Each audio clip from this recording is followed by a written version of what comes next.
اسلام فطرت کے عین مطابق دین ہے۔ نبی پاک صلی اللہ تعالیٰ علیہ وسلم نے فرمایا ہے کہ میں اخلاق عالیہ کی تکمیل کرنے کے لیے دنیا میں آیا۔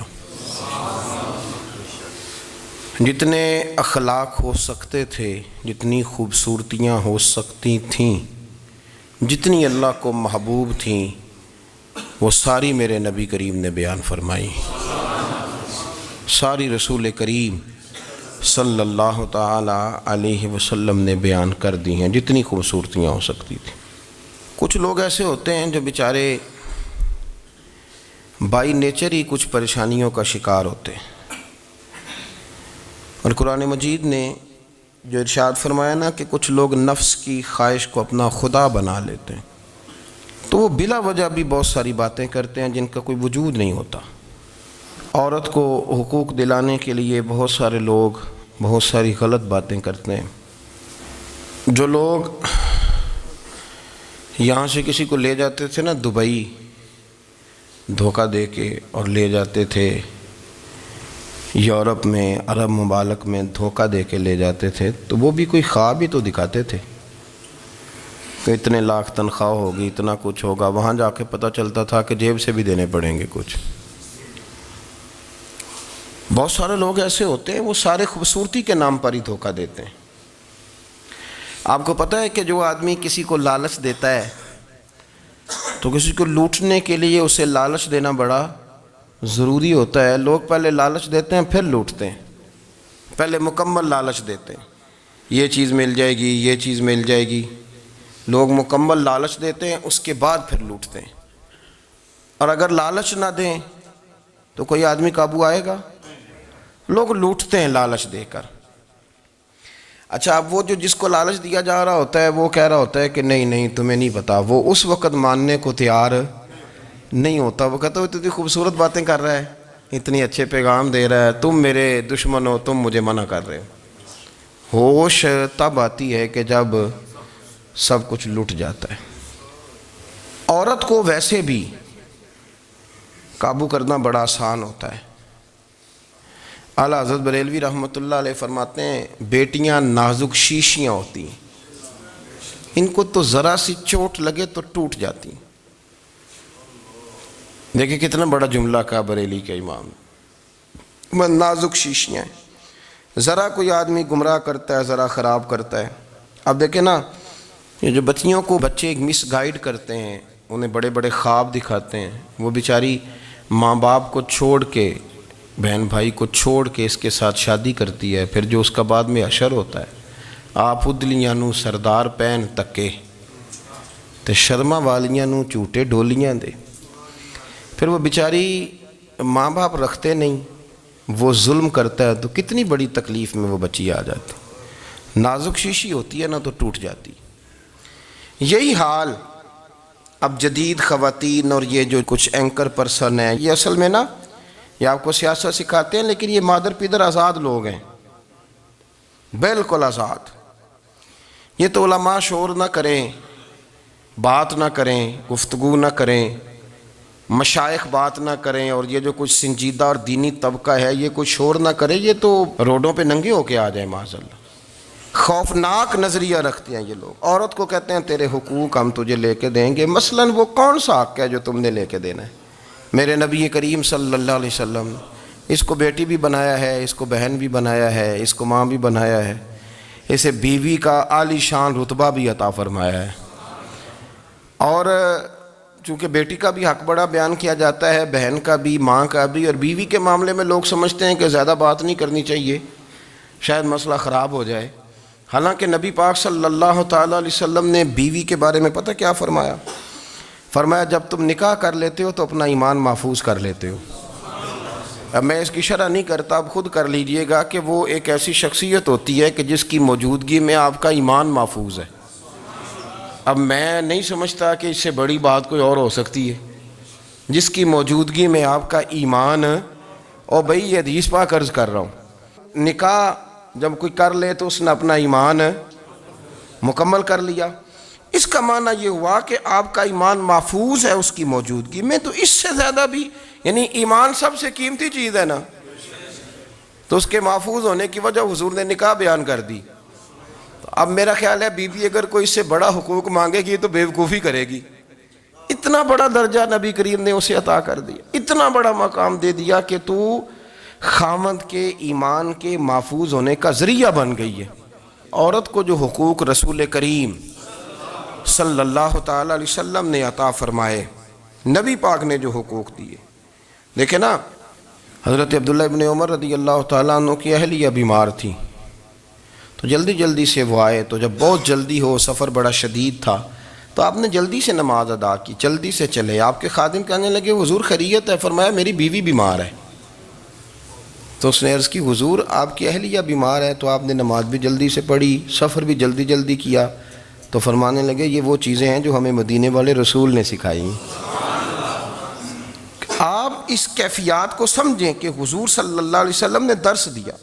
اور پھر ایک اور بہت بڑی بات, یہ فضیلت کسی اور کو نہیں دی. جو عورت کو حضور نے فضیلت دی, یہ فضیلت کسی اور کو نہیں دی. کبھی حضور نے فرمایا کہ تمہارا ابا تمہارے ساتھ بہت سخت رویہ کرے تو تم نے اس کو اس سختی پر داد دینی ہے.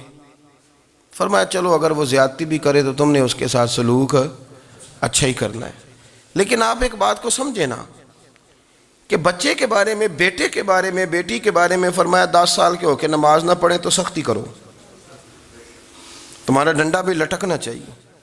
بہت ساری جگہوں پہ بہت سارے لوگوں کے لیے سختی کا حکم دیا, لیکن عورت کے لیے حضور نے جو جملے کہے, اصل میں ہم سمجھتے ہیں کہ یہ ایک بات ہے, مشہور ہو گئی ہے روایت حدیث, تو بس اس کے پس منظر پر اور جملوں کے حسن پر شاید معاذ اللہ غور کرنے کی ضرورت نہیں.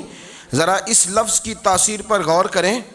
حضور نے فرمایا عورت ٹیڑھی پسلی سے پیدا کی گئی ہے, یہ ٹیڑھی ہے, اس کو سیدھا کرنے کی کوشش کرو گے تو ٹوٹ جائے گی. تو حضور پھر ہمارے لیے حکم کیا ہے؟ فرمایا جیسی ہے تم اسی کے ساتھ نبھا کرو. آپ سمجھیں کہ اتنا محفوظ حضور نے درجہ دے دیا بی بی کو, اتنا محفوظ کہ فرمایا غلطی بھی ہو تو میرے غلاموں تم اس کے ساتھ نبھا کرو, گزارا کر لو. کو کیا اور حق چاہیے عورت کو جس کو اس کی غلطیوں سمیت نبی پاک نے قبول کرنے کا حکم دے دی کہ اس کی کمزوریوں سمیت قبول کر لو. اب اس کو اور کیا, کوئی کمزوریوں سمیت قبول کرتا ہے؟ کبھی آپ دکان پہ بیٹھے ہو تو آپ کہیں بھی اس میں یہ بھی غلطی, میرے مال میں یہ بھی کمزوری ہے, یہ بھی کمزوری ہے, یہ بھی کمزوری ہے, تو کر لے قبول. کرتا ہے کوئی؟ کوئی شخص ایسا ہو جو کسی چیز کی کمزوریاں بیان کر کے کہ اسے قبول کرو؟ پر رسول کریم صلی اللہ تعالی علیہ وسلم نے نا ہمیں سبق دیا, حضور نے ہمیں درس دیا, نبی پاک نے ہمیں پیغام دیا. فرمایا یہ ٹیڑھی ہے, سیدھی کرنے کی کوشش کرو گے تو بیچاری ٹوٹ جائے گی, تو اس کے ساتھ نبھا کر جاؤ. آپ میری بات کو سمجھیے گا. چلیں میں اس پر ایک اور بخاری مسلم کی حدیث پڑھتا ہوں. حضرت سلمان فارسی رضی اللہ تعالیٰ عنہ اور حضرت ابو درداء کے درمیان بھائی چارہ تھا. مکے سے مدینے جب لوگ آئے تو حضور نے بھائی بھائی بنایا تھا. ان کے درمیان بھائی چارہ تھا, تو ابھی پردے کی آیات نازل نہیں ہوئی تھیں, تو لوگ ایک دوسرے کی طرف جاتے تھے. حضرت سلمان فارسی رضی اللہ تعالیٰ عنہ حضرت ابو درداء رضی اللہ تعالیٰ عنہ کے گھر میں تشریف لے گئے, تو دیکھا کہ ان کی بیوی بڑی غمگین بیٹھی ہیں.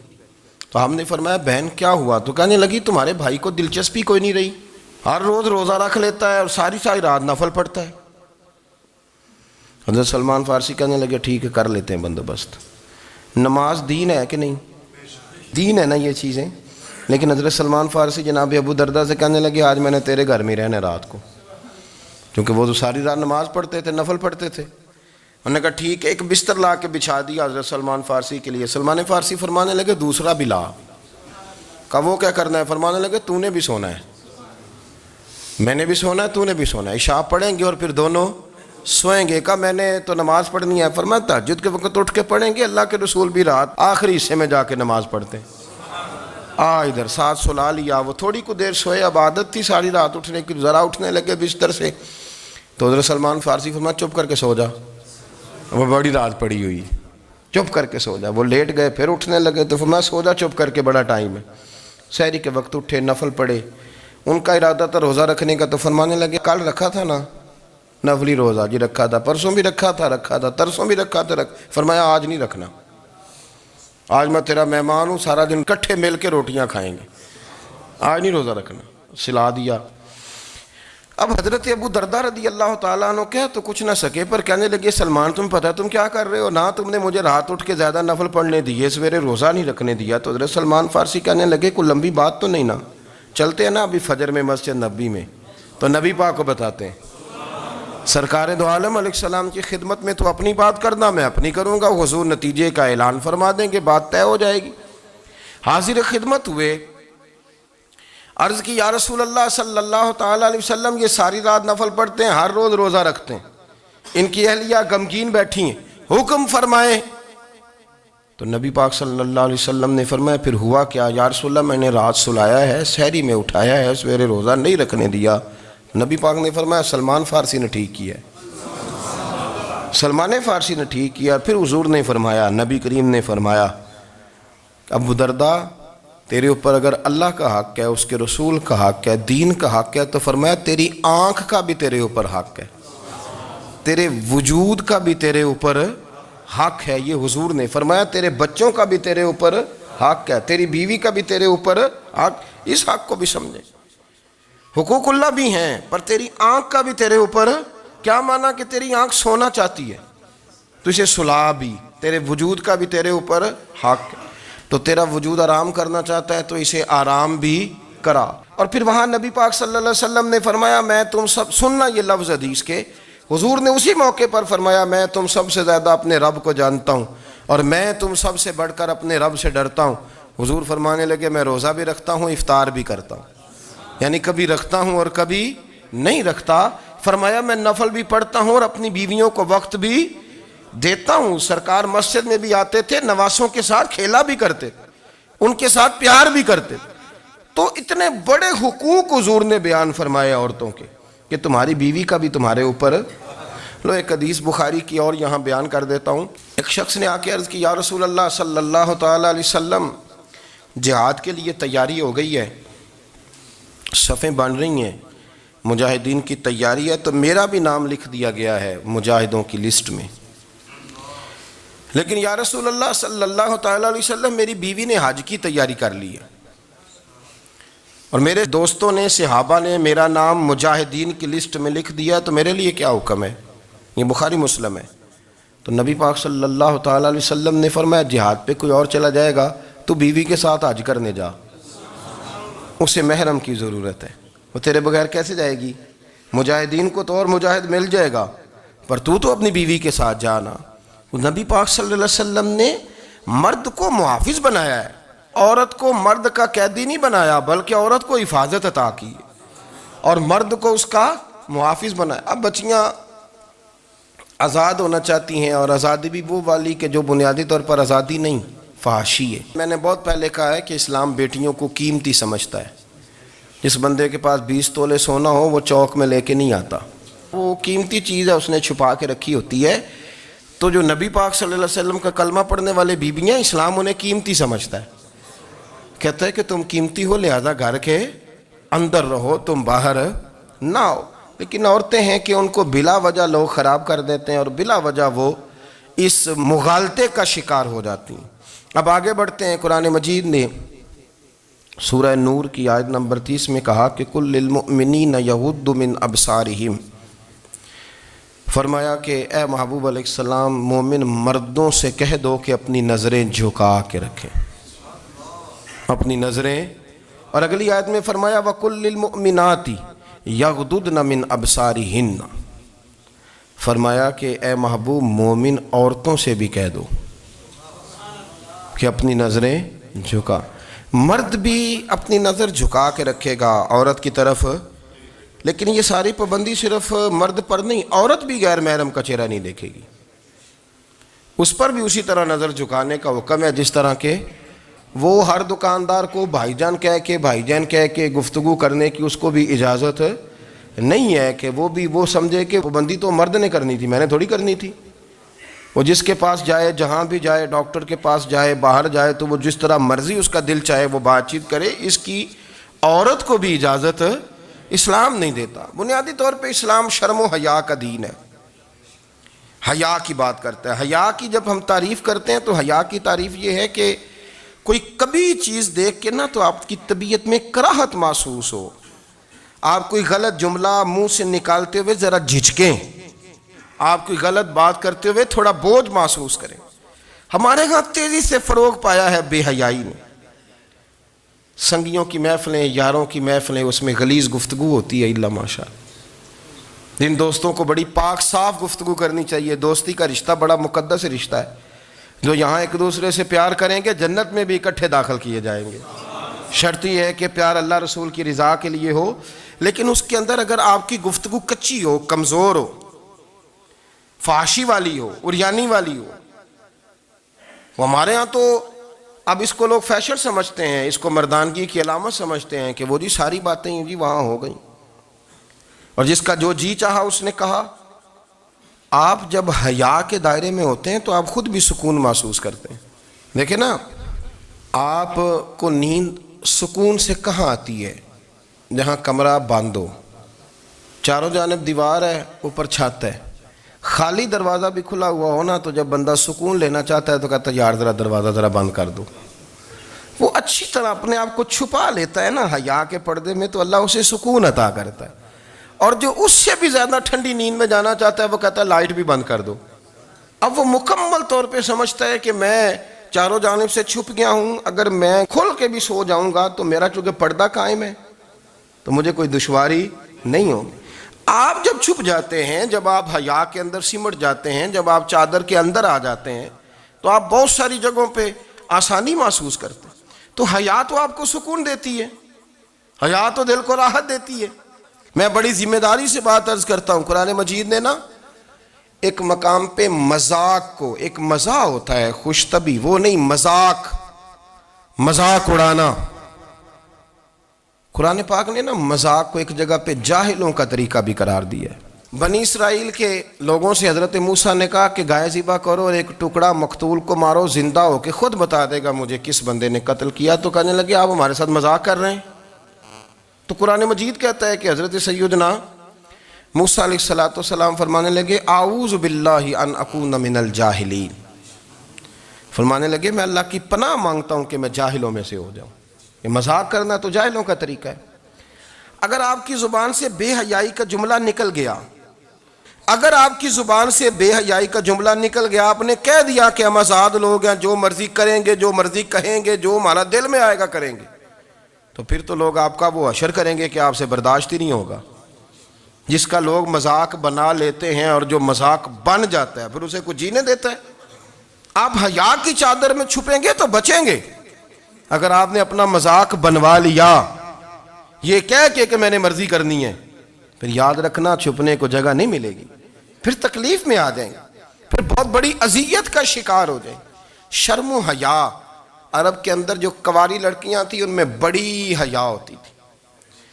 الحمدللہ میں بڑے فخر سے کہتا ہوں کہ میرے پنجاب کی، میرے پاکستان کی بیٹیاں بھی 20 دفعہ ان کا ابا کہے تیری شادی کرنی ہے تو وہ آنکھ نہیں اٹھا پاتی آج بھی۔ یہ تو وہ چند لوگ ہیں جو کہتے ہیں ہم ہائی کلاس ہو گئے، ہمیں نہیں پتا کہ وہ روشن خیال ہو گئے ہیں کہ روغن خیال ہو گئے، پتہ نہیں کدھر چلے گئے۔ ورنہ ہماری بیٹیاں آج بھی جب ان سے ان کا باپ، ان کی ماں بات کرتی ہے تیری شادی کی، تو وہ تو شرم کے ساتھ پچھلے سے پچھلے کمرے میں چھپتی ہیں۔ یہ اللہ نے فضل کیا ہوا ہے اس ملت پر۔ تو عرب کی لڑکی بڑی حیا والی ہوتی تھی، اس سے کوئی بات کرنی پڑتی تھی تو 20 دفعہ بات کی جاتی، پھر بھی وہ عورت چھپتی پھرتی تھی۔ حضرت عائشہ صدیقہ رضی اللہ تعالیٰ عنہ فرمانے لگیں میرے نبی پاک صلی اللہ علیہ وسلم عرب کی کنواری لڑکیوں سے بھی زیادہ حیا کرنے والے۔ قاضی اعجاز مالکی نے، شیخ عبدالحق محدث دہلوی نے، دیگر بزرگ جو سیرت نگار گزرے انہوں نے لکھا ہے کہ نبی پاک صلی اللہ علیہ وسلم کے اندر 100 مردوں سے زیادہ طاقت تھی، 100 مردوں سے زیادہ طاقت۔ اب جو بات کہنے لگا ہوں، جو نتیجہ دینے لگا ہوں، اس پر خاص توجہ آپ فرمائیں گے۔ ذرا فکری طور پر، نظریاتی طور پر ایک چیز کو سمجھیے۔ ہم سمجھتے ہیں کہ جوان لڑکا ہے جی جو مرضی کرے، عمر ہے جی۔ آپ ذرا بات پر غور کیجئے گا کہ حضور صلی اللہ علیہ وسلم میں طاقت 100 مردوں سے زیادہ ہے اور حیا کنواری لڑکیوں سے بھی زیادہ ہے۔ ذرا اس بات کا تقابلی جائزہ کیجئے گا کہ طاقت 100 مرد سے زیادہ ہے لیکن حیا کنواری لڑکی سے بھی زیادہ ہے۔ اس کا معنی یہ ہوا کہ جس ٹہنی کو پھل زیادہ لگ جاتے ہیں وہ جھکا کرتی تو حیا تو حسن ہے، حیا تو آپ کو پاک صاف کرے گا، حیا تو آپ کو نرالا کرے گا، انوکھا کرے گا۔ وہ ہمارے ایک دانشور ہے، انہوں نے مضمون لکھا، کئی باتیں بڑی پسند آتی ہیں۔ وہ کہتے ہیں کہ میری اہلیہ، ان کو بھی کسی نے مس گائیڈ کر دیا تھا، حالانکہ اچھی خاتون ہے، کسی نے مس گائیڈ کر دیا، تو وہ بھی سماجی اور ویلفیئر اور یہ خواتین کو شوق ہوتا نا بننے کا، تو وہ بھی سماج کے اندر اچھا مقام تلاش کرنے کے موڈ میں آ گئی۔ تو کہیں ایک دن جانا تھا تو بڑی بن سنور کے میرے ساتھ وہ گاڑی میں بیٹھ گئی۔ تو میں گاڑی میں، عورتوں کو یہ بھی مسئلہ ہوتا ہے نا کہ ہماری تعریف کرو، تو کئی دفعہ بعد مردوں بیچاروں کو جھوٹ بولنا پڑتا ہے، تو زبردستی کراتی ہیں نا جی۔ تو اس میں گنجائش بھی دی ہے شریعت نے گنجائش دی ہے کہ کبھی بیوی کو راضی کرنے کے لیے خلاف واقعہ بات کرنی پڑے تو کر لینی چاہیے، تو وہ کراتی بھی ہیں۔ 3 موقع پر خلاف واقعہ بات کرنے کی اجازت ہے، یعنی واقعے کے خلاف بھی آپ بات کر سکتے ہیں۔ جنگ کے موقع پر 2 لوگوں کو صلح کرانے کے لیے اور بیوی کو راضی کرنے کے لیے کر لیں کوئی ایسی بات، بے شک اپنی طبیعت پہ جبر کر کے کر لیں، گنجائش ہے، اجازت ہے۔ تو وہ کہتے ہیں جب وہ گاڑی میں میرے ساتھ بیٹھی بن سنور کے، تو وہ تقاضا کرنے لگی کہ میں نے بڑے اچھے کپڑے پہنے ہیں پر آپ نے توجہ نہیں کرائی۔ تو وہ سیاںا بندہ تھا، وہ چاہ رہا تھا کہ میری خاتون سمجھ جائیں۔ وہ کہتے ہیں مجھے پتہ تھا کہ بیچاری مس گائیڈ ہو گئی ہے، دل کی بڑی اچھی ہے، سیاਣੀ ہے، لیکن اس کو کچھ خواتین نے، کچھ لوگوں نے مل کے اس کو ذہن غلط کر دیا ہے کہ سماج میں نکلو، باہر جاؤ، کام کرو، فلاں کرو، اپنی مرضی سے جیو۔ تو میرے ساتھ گاڑی میں بیٹھی کہیں جانے کے لیے، تو مجھ سے کہنے لگی کہ آپ نے میری طرف توجہ ہی نہیں کی، آپ نے کوئی ذکر ہی نہیں کیا کہ میں کیسی لگ رہی ہوں۔ تو وہ کہتے ہیں میں نے اسے کہا کہ اگر تو ناراض نہ ہو تو پھر میں صحیح والی تعریف کر دوں۔ تو اس نے کہا کہ آپ کر دیں۔ تو کہتے ہیں میں نے درد سے اور خلوص سے اپنی بیوی سے کہا، خلوص کے ساتھ میں نے کہا میں تو روز گھر ہوتا ہوں، روز شام کو گھر ہوتا ہوں، اگر تو میرے لیے تیار ہوتی تو میں تیری تعریف کرتا، لیکن آج تو باہر جانے کے لیے تیار ہوئی، تو پھر ان سے تعریف کی امید رکھ جن کے لیے تو نے تیاری کی ہے۔ میرے لیے تیاری کرتی تو میں تو ہر شام تیرے پاس ہوتا ہوں۔ کہتے ہیں وہ میرے لفظوں میں درد تھا تو وہ بھی رو پڑی، اور کہنے لگی آپ گاڑی روک دیں، مجھے باہر جا کے کسی کو راضی نہیں کرنا، میں نے اسے راضی کرنا ہے جس کو رب کریم نے میرا شوہر بنایا ہے اور میرے لیے منتخب کیا ہے، میرے ماں باپ کو، میں واپس لوٹتی ہوں۔ یہ ایک پہلو ہے سلگتا ہوا، اس کو سمجھا جائے۔ رسول کریم صلی اللہ علیہ وسلم عرب کی کواری لڑکیوں سے زیادہ حیا والے تھے، کواری لڑکیوں سے زیادہ حضور حیا فرمایا کرتے تھے۔ جب خانہ کعبہ کی مکہ شریف میں تعمیر ہو رہی تھی نا، اہل عرب اس کو تعمیر کر رہے تھے، تو نبی پاک صلی اللہ علیہ وسلم اپنے چچا حضرت عباس کے ساتھ خانہ کعبہ کی تعریف میں مصروف تھے۔ تو عرب کے لوگ چونکہ لمبا کرتا پہنتے تھے پیروں تک، تو نیچے اگر کسی وقت کوئی چیز نہیں بھی ہوتی تھی تو کسی کو وہ نظر نہیں آتی تھی، چونکہ پردہ رہتا تھا، ایک لمبا کرتا پہنا ہوا ہوتا تھا۔ تو جب بچے، سرکار کی عمر مبارک بھی ابھی تھوڑی تھی، تو اس طرح بچے جب نکلتے تو وہ کئی دفعہ اپنی تہمت اتار دیتے نیچے سے، اور کوئی مزدوری کرنے لگتے تو 3-4 طے کر کے تہمت کی کندھے پہ رکھ لیتے، جس طرح کبھی دیہاتوں میں لوگ کپڑا سر پہ رکھتے تھے کہ اوپر اگر کوئی وزنی چیز رکھیں گے تو وہ تکلیف نہیں دے گی۔ نبی پاک صلی اللہ علیہ وسلم بھی سب لوگوں کے ساتھ خانہ کعبہ کی تعمیر میں شامل تھے۔ تو حضرت عباس رضی اللہ تعالیٰ عنہ نے کہا حضور سے، ابھی اللہ نے نبوت بھی نہیں فرمایا تھا، بھتیجے آپ بھی تہمت اتاریے، یہ صحیح مسلم میں حدیث موجود ہے، اور اس کو کندھے پہ رکھ لیجیے، آپ اینٹیں اٹھا کے لا رہے ہیں تو ذرا آپ کو تکلیف نہیں ہوگی۔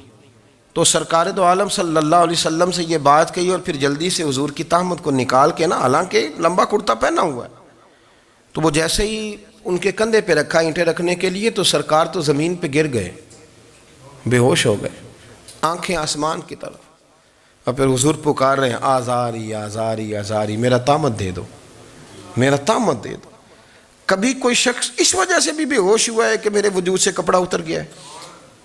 حالانکہ سرکار پر وہ بے ہوشی بھی نبی پاک کا وہ جو غلبہ ہے نا شرم و حیا کا، اس کی وجہ سے ہوئی، ورنہ تو حضور فرماتے ہیں کہ میری آنکھیں سو جاتی ہیں، دل تو میرا اس عالم میں بھی جاگتا رہتا ہے۔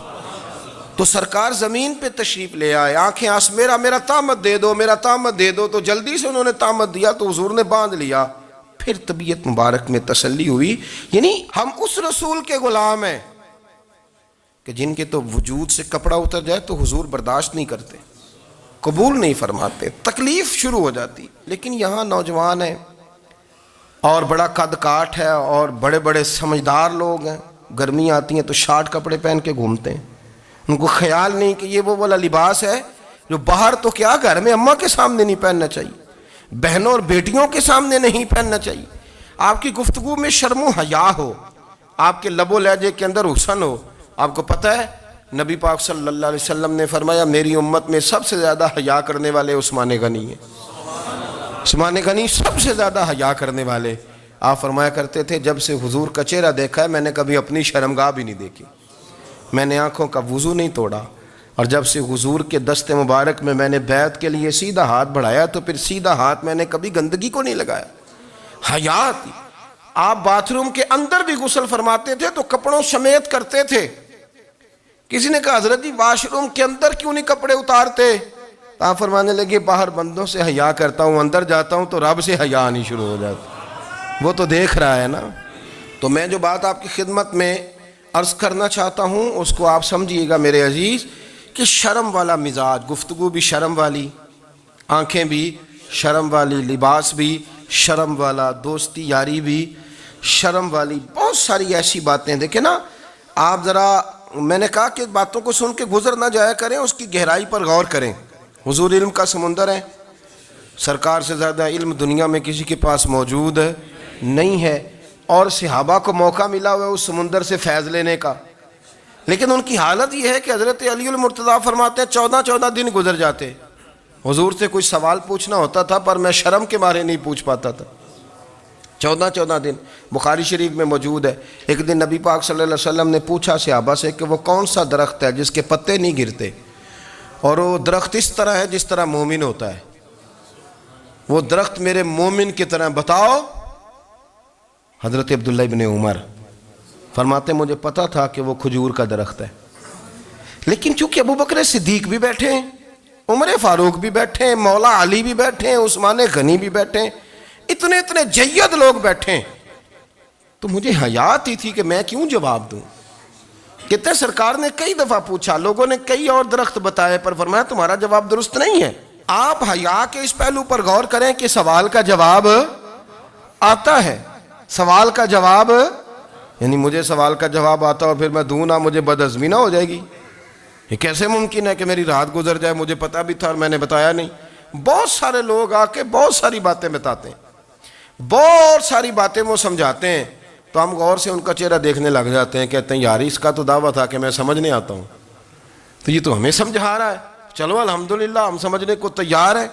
لیکن میرے عزیز پتہ بھی ہے جواب کا، علم بھی ہے، لیکن فرماتے ہیں میری حیا نے مجھے اجازت نہ دی کہ میں جواب دوں۔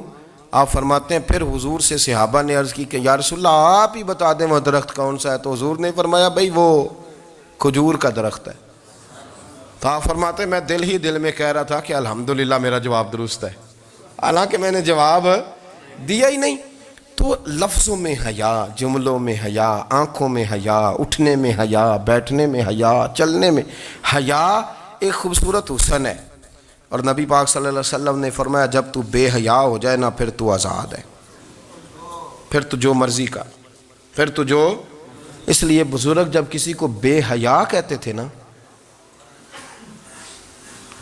اللہ اکبر، اور جب کسی کو کہتے تھے نا یہ بے حیا ہے تو لوگ سمجھتے تھے کہ کوئی ہلکی سی بات کر دی ہے، لیکن ان کا معنی یہ ہوتا تھا کہ بس بھئی اب اس کے ساتھ کوئی کلام کرنے کی ضرورت ہے، اس کو اب اصلاح کی ضرورت نہیں، یہ بے حیا ہے۔ کیا معنی؟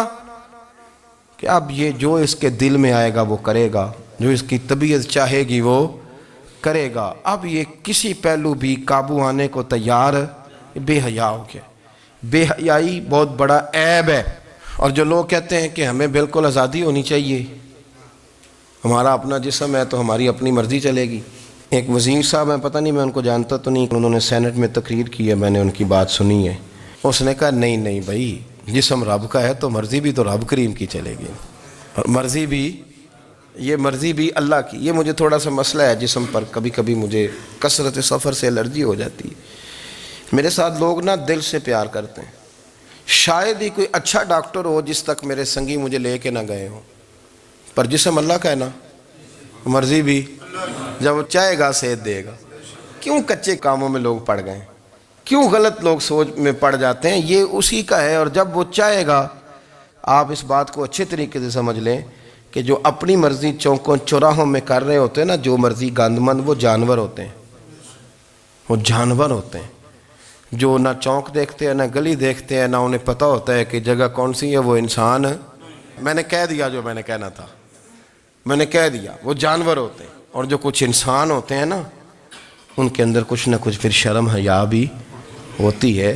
وہ چوکوں چوراہوں میں وہ حرکتیں اور وہ کام نہیں کرتے جو جانور کرتے ہیں. ان کے لیے بڑے پردے ہوتے ہیں، ان کے لیے بڑی باتیں ہوتی ہے، ان کے لیے بڑا کچھ ہوتا ہے. جو بالکل آزاد ہو جائے، کوئی پتہ نہ ہو کس وقت کیا کہنا ہے کیا کرنا ہے، تو پھر وہ دائرہ انسانیت سے خارج ہو جاتا ہے. ہم آپ کو کیا دعوت دیں؟ آپ تو وہ باتیں کر رہے ہیں جو اسلام کا انسانیت کے حق میں بھی ٹھیک نہیں. آپ تو وہ والی باتیں کر رہے ہیں جن کا انسانیت بھی تقاضا نہیں کرتی کہ یہ باتیں ہونی چاہیے. لیکن ایک بات، میں تو جذباتی نہیں ہوتا، میں بڑے غور سے چیزوں کو دیکھتا ہوں، سنتا ہوں. اور نہ میں ان موسمی مینڈکوں کی، وہ مجھے عاتق صاحب کہنے لگے جی بڑے بڑے مولوی ایک بندے کے ساتھ بیٹھے ہوئے ہوتے تھے اور وہ روزے میں بڑے بڑے درس دیتا تھا، تو وہ بھی فلانی حرکتیں کر رہا ہے. تو میں نے کہا ہم نے تو پرانا کہا تھا کہ موسمی مینڈک ہے، تو پرانے کہہ رہے ہیں کہ اداکار ہے. تو وہ جہاں کاسٹ کریں گے وہاں وہ اداکاری کرے گا. آپ کسی مذہبی جگہ کر لیں تو وہاں کر لے گا، کہیں اور جگہ کریں گے تو ہم تو پرانا کہہ رہے ہیں. تو کسی کو کبھی سمجھ آتی ہے تو کسی کو کبھی اور جگہ جا کے سمجھ آتی ہے. ہم ان لوگوں سے پریشان نہیں ہوتے. کیوں؟ سن لیں، کوئی مایوسی نہیں. ان کے اندر جتنا زور ہے وہ لگائیں. یہ ملک بنا ہے رسول اللہ کے نام پہ. یہ اللہ نے تحفہ دیا ہے امت مسلمہ کو. یہ نبی پاک کے نام پہ بنا ہے، تو یہاں جھنڈا بھی وہی والا بلند ہونا ہے جو مدینے والے رسول کا جھنڈا ہے. اور یہاں وہی کام چلے گا جو نبی پاک نے بیان فرمایا. تو اس طرح کئی لوگ آتے ہیں، وہ شور شار کرتے ہیں، چلے جاتے ہیں. اتنے نہ پریشان ہوا کریں. بہت سارے لوگ تو بیچارے اس قابل بھی نہیں ہے کہ ان کا نام لیا جائے. مطلب اتنا ہم ان کو اہمیت دے دیں، ان کا ذکر کریں، ان کا نام لیں، ان کی بات کریں. وہ بیچارے اس قابل ہی نہیں ہے، مطلب سٹیٹس ہی نہیں ہے ہمارا. اتنے فارغ ہیں ہم کہ اب جو بندہ آئے گا کہانی چھیڑے گا تو ہم چھیڑ جائیں گے. اور بھائی اللہ کا فضل ہے الحمدللہ تعالی. لوگوں نے بڑا شور کیا اور بڑے زمانے سے دنیا شور کر رہی ہے، پر اللہ کے گھر مسجدیں بھری ہوئی ہیں. مسجدیں بھری ہوئی ہیں. ہماری بیٹیاں پردے کرتی ہیں، پردے کو پسند کرتی ہیں، وہ حجاب میں رہتی ہیں، وہ سمجھتی ہیں کہ ہمارا اصل حسن کیا ہے. تو یہ پراپوگنڈا پرانا چلا آ رہا ہے. اس کا اللہ کے فضل سے امت مسلمہ پہ نہ کبھی اثر ہوا ہے اور نہ کبھی ہوگا انشاءاللہ. اللہ تعالی ہمیں حق پر استقامت عطا فرمائے.